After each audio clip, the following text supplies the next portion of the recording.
Good morning students. Today we see the point expression for the angular momentum and torque in terms of moment of inertia. आता या टर्ममध्ये आपण पाहिलेलं आहे की एक्सप्रेशन्स म्हणजे आपण आज दोन एक्सप्रेशन पाहणार आहोत. एक म्हणजे आपलं अँग्युलर मोमेंटमसाठी असणारं एक्सप्रेशन आणि दुसरं जे आहे ते आपलं टॉर्कसाठीचं असणारं इक्वेशन. मग याच्यामध्ये ज्या टर्म्स आहेत ती पहिली आपण टर्म बघणार आहे की आपण ह्याची अँग्युलर मोमेंटमची. आता मोमेंटम म्हणजे काय, लिनियर मोमेंटम आणि अँग्युलर मोमेंटम म्हणजे काय, तर हे सगळं आपलं डिस्क्रिप्शन झालेलं आहे. So when you see that diagram, you look, there are n number of this is one of the rigid body and there are n number of the particles. Okay, first in the two equations, that is angular momentum and torque, and torque in terms of the moment of inertia, first we see the expression for angular momentum. So this is a rigid body and this figure, the side figure, this figure show you this one is a rigid body, this is a rigid body, and in that rigid body there are a number of the particles. As we consider previous, suppose we consider there is a mass m1.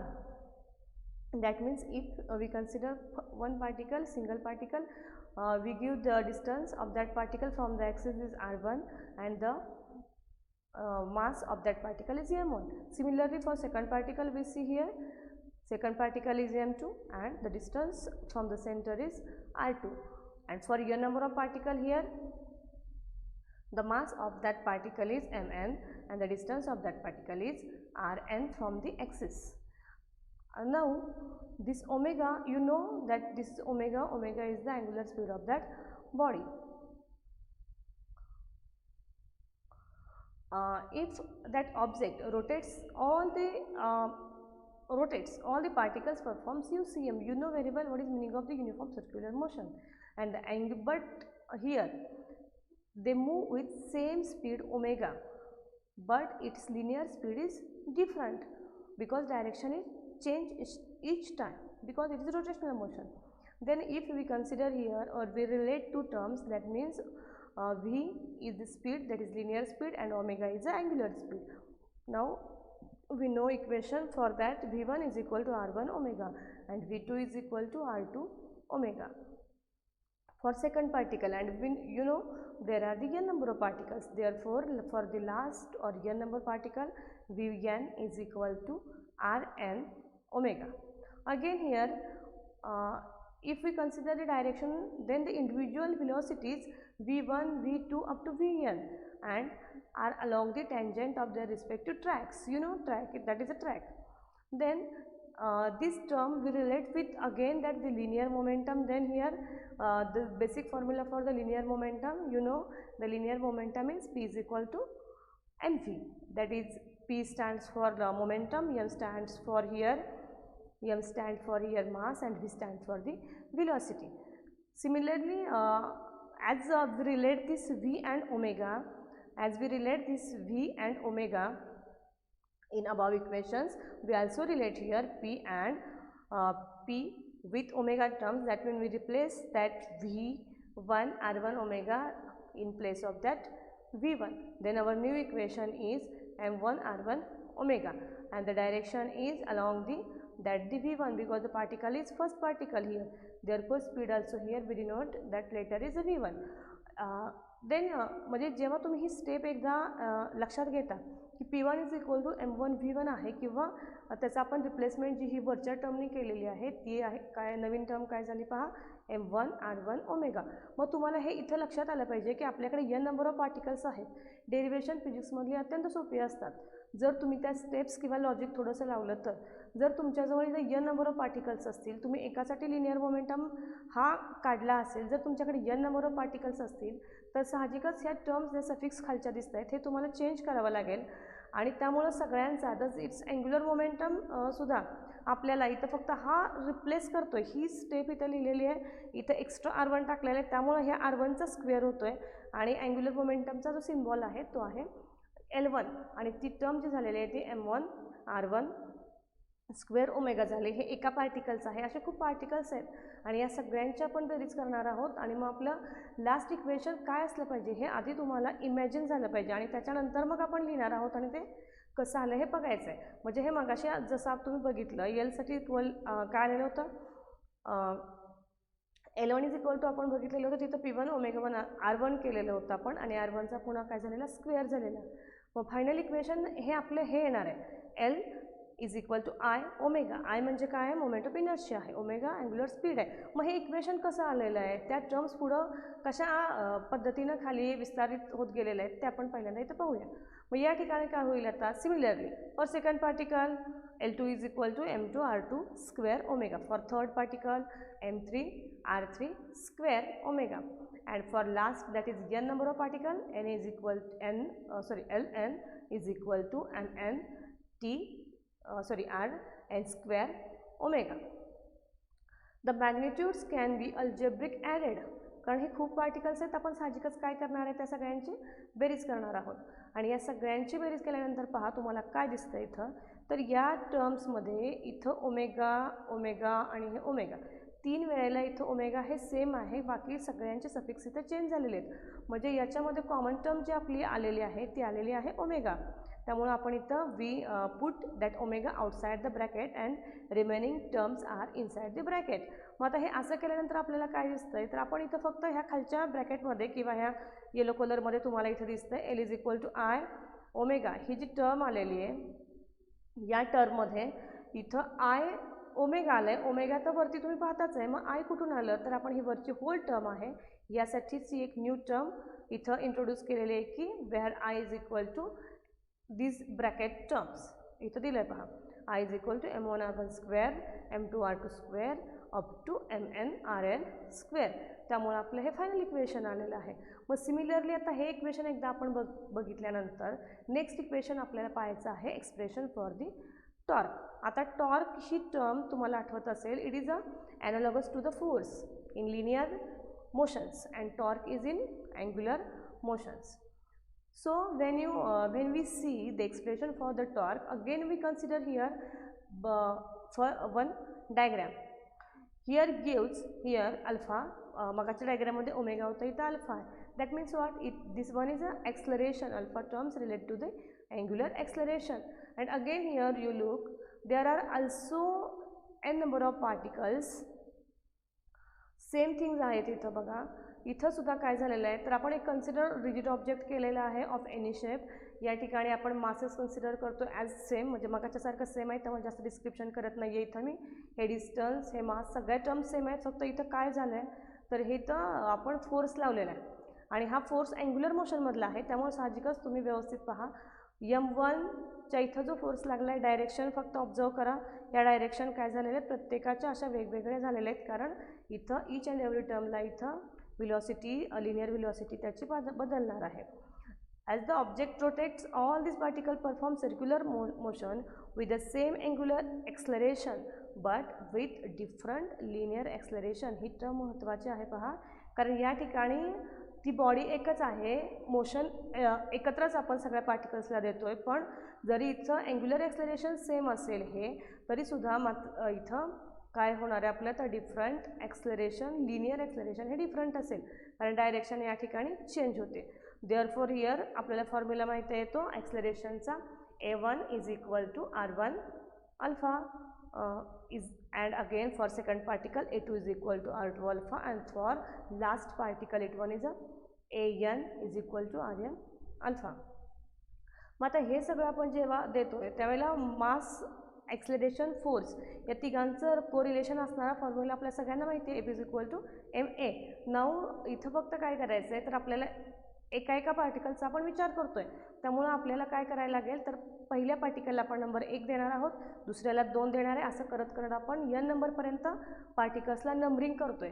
ही जर एकदा basic term तुम्हाला कळाली तर हे equation किती जरी मोठं दिसायला दिसलं किंवा लिहिताना वाटलं तरीसुद्धा ते अत्यंत सोपं आहे. फक्त तुम्ही व्यवस्थित ते रिप्रेझेंट तुम्हाला करता आलं पाहिजे. इथं काय करायचं आहे, ही जी ॲक्सलरेशनची टर्म आहे जी लिनियर आहे A1, त्या ठिकाणी आपण अँग्युलर ॲक्सलरेशन रिप्लेस करतोय अल्फा, आणि हे रिप्लेस करत असताना आपण तिथं R1 that is radius vector म्हणून किंवा ते रेडियस म्हणून, हे टर्म्स जे तुम्हाला गेल्या वर्षी स्केलर वेक्टर शिकवताना हे सांगितलेत किंवा आपल्या मोशन्सच्या धड्यामध्ये हे झालेलं आहे. तर इथं टर्म आलेली आहे R1 alpha. Now again here as this forces are tangential, their respective perpendicular distances from the axis are R1, R2 and Rn. म्हणजे हे मगाशी सांगितल्याप्रमाणे हे सगळी त्याची काय आहेत, ही डिस्टन्सेस आहेत. मग आता हे झाल्यानंतर आपण ही फोर्सची टर्म मगाशी म्हटलेलं होतं की फोर्स आणि टॉर्क हे ॲनालॉगस टू इच अदर. म्हणजे हा जर लिनियर मोशनमध्ये असेल तर टॉर्क जो आहे, टॉर्क कशात आहे, तर टॉर्क आपला जो आहे तो रोटेशनल मोशनमध्ये आहे. मग इथं ही टर्म तुमची आपली जी आलेली आहे ती τ1 is equal to again F1 R1. म्हणजे इथं जेव्हा हे बारकाईनं लक्षात घ्या की ज्या वेळेला आपण अँग्युलर मोशन आणि सर्क्युलर मोशन म्हणा, ती जेव्हा आपण लिनियर मोशनसोबत अटॅच करतो किंवा त्या दोघांचं कोरिलेशन दाखवतो, we multiply here by the R term. R फॅक्टरने आपण त्याला मल्टिप्लाय करतो. इथंही केलेलं आहे वरती, आणि इथं आता टोचं आणि एफचं रिलेशन दाखवल्यामुळे इथंही आपण तिथं R1नी त्याला मल्टिप्लाय करतो आहे. मग ह्या टर्मला R1नी मल्टिप्लाय केल्यानंतर काय होईल, तर तिथं स्क्वेअर होईल R1चा. Therefore new term τ1 is equal to M1 R1 square alpha. मग आता हे सिमिलरली आपल्याला मगाशी सांगितलं होतं तुम्हाला की हे सगळ्या पार्टिकलसाठी आपण जेव्हा करतो त्यावेळेला सफिक्स फक्त चेंज होईल खालचं, बाकी ऑल द टर्म्स रिमेन्स दी सेम्स. नाऊ आता आपल्याला ईच अँड एव्हरी पार्टिकलचं तिथं काय करायचं आहे, टोटल बॉडीचं आपल्याला काढायचं आहे. ती जी रिजिड बॉडी होती त्या सगळ्यासाठी आपल्याला काढायचं आहे. त्या ठिकाणी n नंबर ऑफ पार्टिकल्स आहेत. प्रत्येक पार्टिकलचं आपण टॉर्क काढलं आणि टोटल बॉडीचं टॉर्क काढण्यासाठी we add all this terms here. Now after adding here alpha is common term, therefore we place that alpha outside the bracket, and here all remaining terms are inside the bracket. And you know the formula for this I, that is moment of inertia, I is equal to summation of the mi ri square. Therefore these terms are replaced by the I, and final equation τ is equal to I alpha. हे आपलं final equation आलेलं आहे. कसं आलं हे सगळ्यांना व्यवस्थित समजलेलं आहे. जर नसेल तर तुम्ही आणि एक्सरसाइज तर सोडवायला तुम्ही घेतला असेलच, पण त्याचसोबत तुम्ही मेसेजसुद्धा करू शकता जर काही डिफिकल्टीज असतील तर. त्याच्यानंतरचं आपलं जे म्हणजे आपण इथं बघतो आहे एफ इज इक्वल टू, जसं मग असे सांगितलं आहे तुम्हाला F is equal to MA असतं, त्याचप्रमाणे τ इज इक्वल टू आहे I अल्फा. आणि हे translational motion, that is a linear, translational शब्दाचा अर्थ आहे लिनियर. मग लिनियर मोशनमध्ये आपण moment of inertia I replace करतो आहे मासने, आणि विच इज हा फिजिकल सिग्निफिकन्स आहे त्याचा, की आपण इथं मास आणि हा जो I दिसतोय हा I आपण एकमेकांशी रिप्लेस करतोय I आणि हा M, कारण अल्फा आणि A म्हणजे तर काय आहे, ॲक्सलरेशन आहे. τ आणि फोर्ससुद्धा हे ॲनालॉगस आहेत. मग आता आपण याची काय करूया की हे दोन पार्ट्स एकदा बघितल्यानंतर आता कॉन्झर्वेशन, अँग्युलर मोमेंटम जो आहे त्याचं कॉन्झर्वेशन काय आहे, की कॉन्झर्वेशन म्हणजे काय होतं नेमकं अँग्युलर मोमेंटमचं ते एकदा पाहून घेऊया. आता कॉन्झर्वेशन हा वर्ड जो आहे तो एनर्जी संदर्भात तुम्ही 9वी-10वीपासून शिकताय.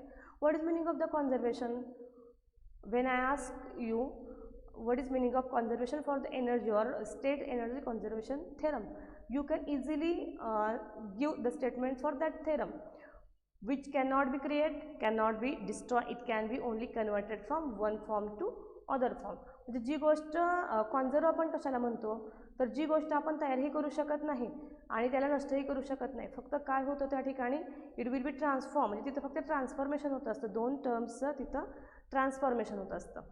मग आता इथंही काय केलं आहे आपण की या केसमध्ये म्हणजे 11वीतच हे झालेलं आहे, तरीही पुन्हा एकदा आपण रिपिटेशन करू त्याचं, की इथं लिनियर मोमेंटम आयसोलेटेड सिस्टीमचा जो आहे तो कॉन्झर्व होतो आहे in the absence of the external unbalanced force, आणि त्यामुळं torque and angular momentum are respective analogous quantities. मग त्याचमुळं काय होणार आहे, टॉर्क आणि अँग्युलर मोमेंटम जो आहे तो इथं ॲनालॉगस आहे रोटेशनल डायनॅमिकमध्ये. आणि आता यासाठी आपल्याला काय म्हणजे अंडरस्टँड असलं पाहिजे किंवा आपल्याला काय माहीत काय टर्म्स आपण घेतो आहे ते प्रूफसाठी. तर इथं L is equal to, that is linear angular momentum is equal to R cross R bar cross P bar. या ठिकाणी तुम्हाला 11वीमध्ये असणारा स्केलर वेक्टरचा चॅप्टर जो आहे तो व्यवस्थित लक्षात ठेवायला लागेल, कारण इथं हा गुणाकाराचं चिन्ह आहेच हे, पण त्याच्यामध्ये सुद्धा तुम्हाला इथं क्रॉस प्रॉडक्टचे जे नियम आहेत ते लक्षात ठेवायला लागतील. मग आता इथं काय करतोय आपण, तर डेरिवेशन घेतो ह्या होल टर्मचं.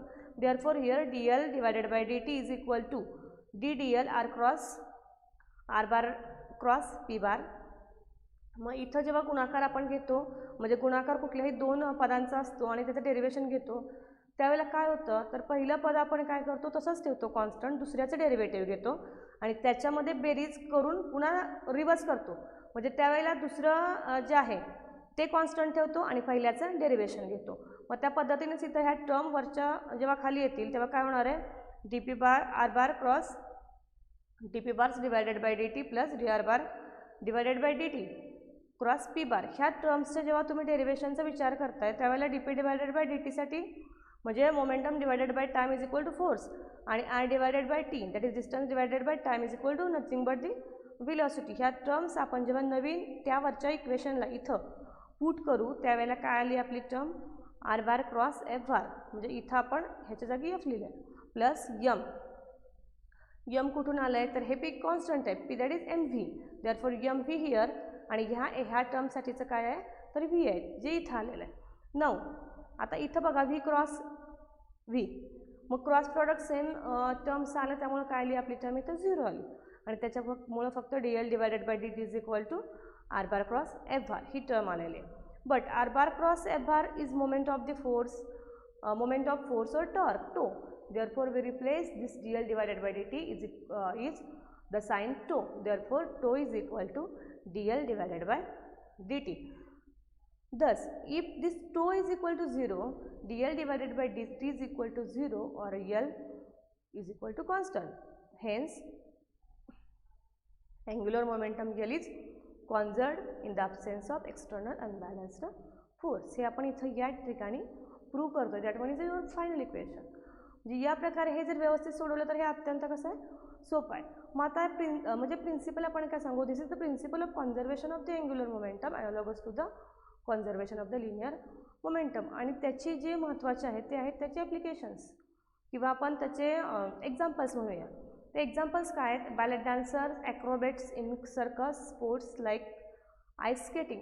आता ह्या जे टर्म्स आहेत ह्या कोणी प्रत्यक्ष बघितल्या असतील किंवा नसतील, याचे व्हिडिओ भरपूर नेटवर अवेलेबल असतात आणि त्याचबरोबर म्हणजे ह्या व्हिडिओच्या नंतर एक व्हिडिओ तुम्हाला ॲज अ एक्झाम्पल म्हणून ह्या ॲप्लिकेशनवर बॅलेट डान्सिंग वर एक टाकलेला आहे की जो तुम्ही व्यवस्थित बघा. आता हे जेव्हा होतं त्यावेळेला आपल्या लक्षात येईल की इथं नेमका काय यूज आहे, आपल्या फिजिक्सचा आणि बॅलेट डान्सिंगचा काय यूज आहे किंवा तिथल्या कुठल्या टर्म्स फिजिक्सच्या आपल्याला तिथं लागतील. मग आता ज्यावेळेला आईस स्केटिंग असेल किंवा बॅलेट डान्सिंग असेल तिथं त्यावेळेला काय होतं किंवा काय होणार आहे बघा तिथं, तर तुम्ही तो डान्स जेव्हा बारकाईनं पाहाल त्यावेळेला डान्सर जिथं ज्यावेळेला कम्स टुगेदर, जर 2 असतील 3 असतील किंवा ते जवळ येतात किंवा एखादा डान्सर इंडिव्हिज्युअल असेल डान्स तर त्याच्यामध्ये ज्यावेळेला तो बॉडी मुवमेंट त्याच्या कमी करतो किंवा एकदम स्मॉल रेडियसमध्ये त्याच्या ज्या मुवमेंट्स होतात around of the small radius म्हणजे नियर टू द सेंटर, म्हणजे तो जेव्हा सेंटरला असेल, सेंटरला येत असेल त्यावेळेला काय होणार आहे, moment of inertia becomes minimum and the result और therefore here frequency increases to make it thrilling. म्हणजे त्यावेळेला त्याच्या बॉडी मुवमेंट्समधला तो फरक पडेल. आणि while outer rounds the dancer outstretch their legs. आणि ज्यावेळेला तो मोठं सर्कल जेव्हा म्हणजे मोठ्या सर्कलच्या इथं जेव्हा तो काहीतरी ॲक्टिव्हिटी करत असेल त्यावेळेला तुम्ही जर त्याच्या बॉडी मुवमेंट्स बघितल्या तर ते जे लेग्स असतील किंवा आर्म्स असतील तो बाहेरच्या साईडला स्ट्रेच करतो. मग त्याचा फरक काय पडतो, तर मोमेंट ऑफ इनर्शिया जो आहे तो रिड्यूस होईल, इनर्शिया जो आहे तो वाढेल आणि it reduces the angular speed and hence linear speed. मग याच्यामुळं काय होतं, तर तो this is essential to preventing slipping. तो डान्सर जो आहे तो स्लिप होत नाही. म्हणजे ह्या बॅलेट डान्सिंगमध्ये फिजिक्सच्या टर्म्स तुम्हाला 2 लक्षात घ्यायला लागेल की जेव्हा तो सेंटरच्या इथं येतो त्यावेळेला काय होतं किंवा त्या रिलेशन कसं आहे मोमेंट ऑफ इनर्शिया आणि फ्रिक्वेन्सीचं, म्हणजे काय वाढल्यावर काय कमी होतं हे इथं व्यवस्थित लक्षात घ्यायला लागेल तुम्हाला. आणि त्याचसोबत दुसरं जे एक्झाम्पल आहे ते आहे डायव्हिंग इन अ स्विमिंग पूल. म्हणजे ज्यावेळेला आपण एखाद्या ऑलिम्पिकच्या स्पर्धा बघत असू किंवा इतर स्पोर्ट्सवर तुम्ही पाहत असाल जेव्हा स्विमिंगच्या तिथं जे काय असतील ते स्पोर्ट्स सुरू असतील त्यावेळेला while on a diving board the diver stretch their body so as to increase the moment of inertia. ती बॉडी जी त्याची आहे जो स्विम करणार आहे तर त्याची बॉडी काय झालेली असते, तर त्या ठिकाणी स्ट्रेच केलेली असते आणि त्याच्यानंतर काय होतं, तर मोमेंट ऑफ इनर्शिया जो आहे तो तिथं वाढला जातो आणि इमिडिएटली बॉडी स्ट्रेच केल्यावर तो काय करतो, तर लिव म्हणजे तो बर्ड आहे तो सोडतो, म्हणजे ती फळी जी दिसते आपल्याला ती तो सोडतो आणि खाली जंप टाकतो आणि मग तिथं आपल्याला बघायला मिळतात खूप साऱ्या कसरती त्याच्या, मग तो उलटा फिरत असेल किंवा अजून काय बॉडी मुवमेंट करत फिरत असेल आणि खाली जातो. आणि ज्या वेळेला काय होतं तिथं बघा काय होतं नेमकं, की जो खाली जातो जेव्हा पाण्यामध्ये त्यावेळेला ती बॉडी तशीच नाही राहत, तर तो पुन्हा तो काय करतो, स्ट्रेच करतो. As a result the frequency increases and they can complete more rounds in air to make the show attractive. म्हणजे त्याच वेळेला फ्रिक्वेन्सी वाढणार आहे त्यानं बॉडी स्ट्रेच केल्यावर आणि तो खूप सारे राऊंड्स वगैरे घेत काय असेल त्या ॲक्टिव्हिटी करत तो खाली येतो. आणि एंट्री करताना वॉटरमध्ये काय होईल, they stretch their body into streamline shape. Streamline shape माहिती आहे तुम्हाला, स्ट्रीमलाईन शेपमध्ये तो बॉडी त्याची मूव्ह करतो आणि त्याच्यामुळेच तो काय होतो, स्मूथ एंट्री, पाण्यामध्ये त्याची जी एंट्री आहे ती एकदम स्मूथ होते. आणि हे सगळं झाल्यानंतर एक दोन नंतर व्हिडिओ टाकलेला आहे तो पहा, म्हणजे हे पॉईंट्स अजून तुमचे क्लिअर होतील. आणि एक्सरसाइज सोडवायला तुम्ही आपले जे VDPचे सगळे विद्यार्थी आहेत एक्सरसाइज सोडवायला तुम्ही घेताय, कारण एक्सरसाइज सोडवून तुमचा रिप्लाय जोपर्यंत मिळत नाही तोपर्यंत नेक्स्ट चॅप्टर सेंड केला जाणार नाही. तुमच्याकडे 8 दिवसाचा वेळ दिलेला असेल आणि अजून याचा आपला एक पॉईंट राहिलेला आहे रोलिंग मोशनचा, तो पॉईंट होईल. त्याच्यानंतर जेव्हा तुमचे जे काही तुम्ही ॲन्सर्स वगैरे काढलेले असतील ते जेव्हा रिप्लाय मिळतील त्याच्यानंतर व्हिडिओ सेंड केले जातील. Okay, thank you.